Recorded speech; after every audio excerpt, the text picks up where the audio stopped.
This is how to build a hedge fund crypto strategy that aims to make money in any market direction by harvesting something called a yield instead of predicting prices. Now, what 99% of retail does is try and predict prices. Will BTC go up or down, or what's the next breakout? Whereas in this video, I'm going to teach you something about harvesting yield. And this is what most hedge funds do in a part of their allocation. Now, there's a ton of trading strategies out there that retail absolutely swear by, but most of them are just disguised directional bets, and they fall apart the second the market turns. So what if I could run a strategy that maybe doesn't win every time, but it doesn't matter if BTC goes up, down, or sideways, I can still make money. So I wondered if I could code this strategy that most retail traders would think is completely overcomplicated and is only for institutional players. And the strategy I'm talking about today is dirty carry. It's where we're trying to harvest the funding spread while remaining market neutral. Now that might sound very complicated, but I'm going to explain it in complete layman's terms in this video. And overall, this is the complete opposite of what everyone teaches you about trading, especially trading directionally. So I'm going to show you exactly how it works and whether it actually makes money.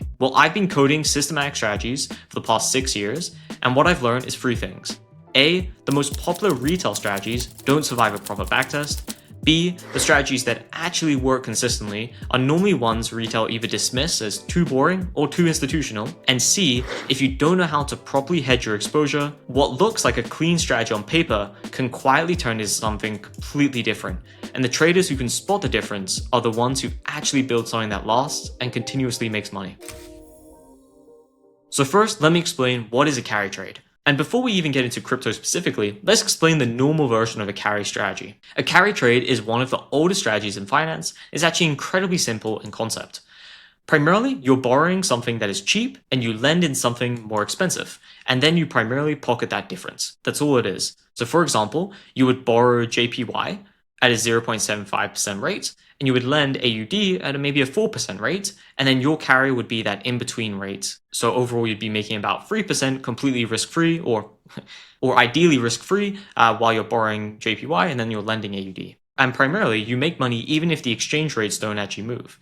And that's the magic of carry. You collect the differential just for holding. Now, where it gets more interesting is in crypto has its own version of this, and the yields are much higher than anything in FX, and primarily a retail trader isn't going to be able to compete in FX in this sort of way.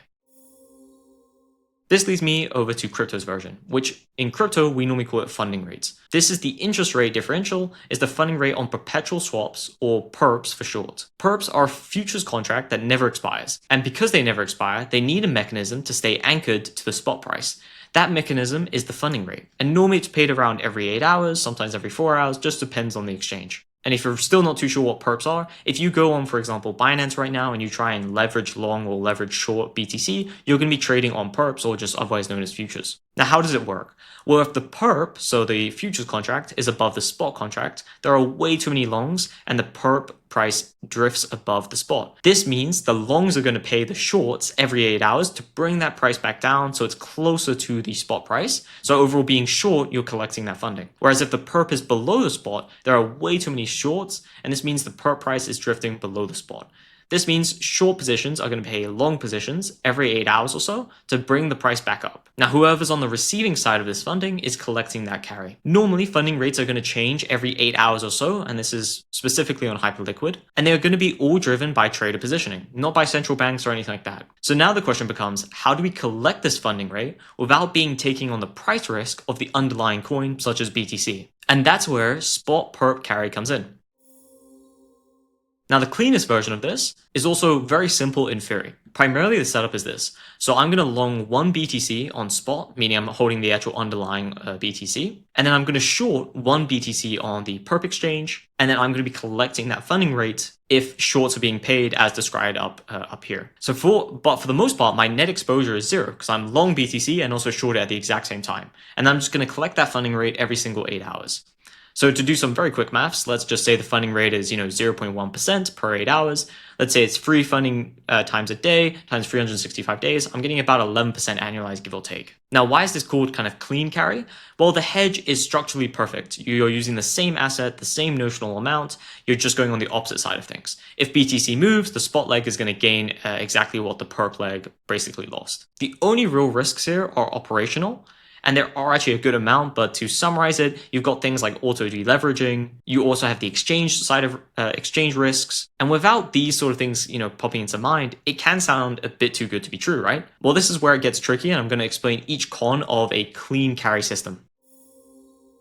First, funding can flip negative. So you're collecting funding when perp is above the spot, but if it flips, you're now actually paying funding and you're going to be bleeding capital. Two, it's very capital intensive. You need both spot and perp funded. No cross margining between them. Effectively, it's doubling the amount of capital you actually need. Three, you're going to hit some capacity limits. The most attractive funding rates are often on liquid coins. Slippage and market impact are going to eat away your edge very quickly. And then four, you've got single asset risk. If you're exposed to just one asset's funding regime, if BTC, for example's funding rate stays very neutral for a couple of months or for a bit of time, you're going to earn pretty much nothing. Now, that is going to be an unlikely scenario, but it is something that can still happen. So this brings us to section 5, which is called a dirty carry. And this is what we've actually been building inside CMG, otherwise known as the Crypto Momentum Group. I'll give you some more info about it a bit later. Now, the idea of a dirty carry is instead of hedging a single asset against itself, you rank the entire perp universe by the funding rate, and then you're longing the basket where shorts pay you. And then you're shorting the basket where longs pay you. So basically, you're collecting that spread in between. To give you a visual example of how this looks, let's say we've got a short basket here. So this is the most positive funding rates, so longs are paying you. And this could be, for example, Doge, Pepe, WIF, whatever it could be. Primarily, you're going to short these and collect funding for being on the short side. Then you're going on a long basket. So these are the most negative funding plays. So for example, it could be Link, AVAX, ARB, whatever. And you're going to be longing these and then collecting funding from these as well. Now, there are a couple of rules to constructing this.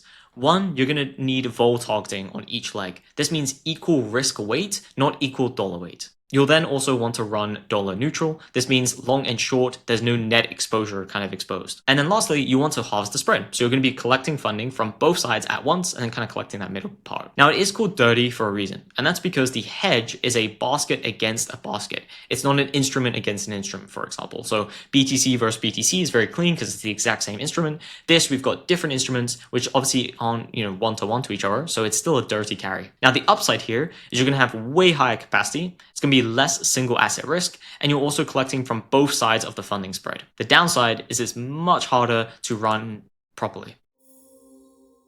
Now, why is it hard to run? Well, when we actually first started running this, it looked great in our backtest. It was around 12% annualized. It was actually a bit more, and you're going to have very low correlation to BTC, and that's what we want in a portfolio of algorithmic strategies. We want as low correlation as possible. And then we ran something called a factor decomposition. You can actually see a bit more detail here of all the parts that are going into our results over that particular time. Now, the brutal truth is that vol targeting and dollar neutrality do not give you beta neutrality. What this means is our market neutral basket has massive residual exposure to BTC and the overall large cap market. This carrying alpha was being eaten by directional drift, meaning if the overall market moved up higher or moved lower, we're going to be losing some of that money that we're earning through this kind of dirty carry because of that directional drift. There are actually 4 reasons of why it's much harder than it actually looks.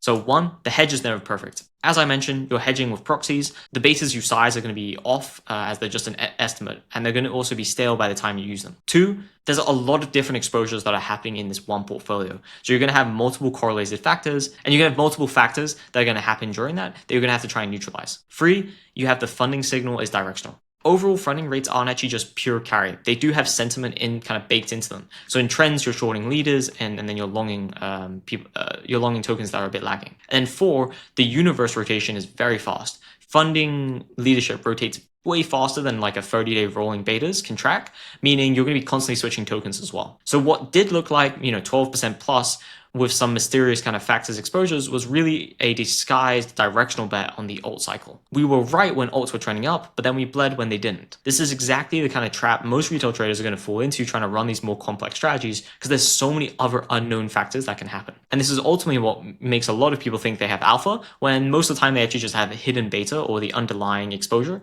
in disguise. And this is exactly what we've actually been working through in the Crypto Momentum Group. We're building out a proper version of dirty carry that's actually factor neutral and where we decompose against BTC, large cap, alts, and even SPY as well, and orthogonalize the residual exposures properly.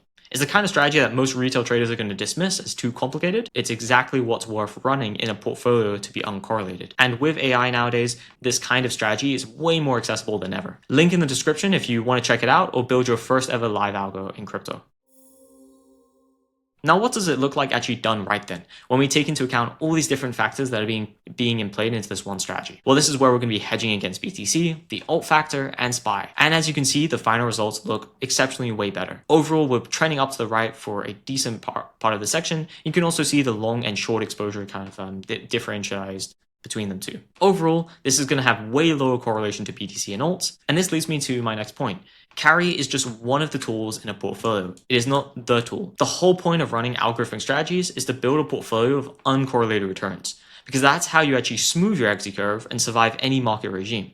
I have so many videos on this particular topic. I also mention a lot, but it's one of the key reasons my portfolio survives and actually works. One video you can check out is the Holy Grail video, but there's also a ton of other recent ones where I do touch into it. Now, to give you an example of how this looks in a portfolio, well, you're going to have a couple of main things. For example, carry can be one of the main strategies, and this is perfect for us because it wins in sideways markets and low volatility regimes, and overall, it's not really correlated with going up or down. Then we have trend, which is obviously classic directional trading, and this often works very well in crypto markets because crypto does trend very well every once in a while. Then we've got mean reversion periods where the market's very choppy, or if it's a market that doesn't necessarily move too much. And then lastly, you have things like vol harvesting and other sort of strategies that you can have in the portfolio as well. All of these being added into one portfolio leads to having an uncorrelated portfolio and smoother returns and lower drawdowns. Overall, carry should just be one algorithm in your portfolio, not the only one. On this channel, I primarily focus on trend strategies because that's what's worked best for me historically, and obviously it's been most of my returns, but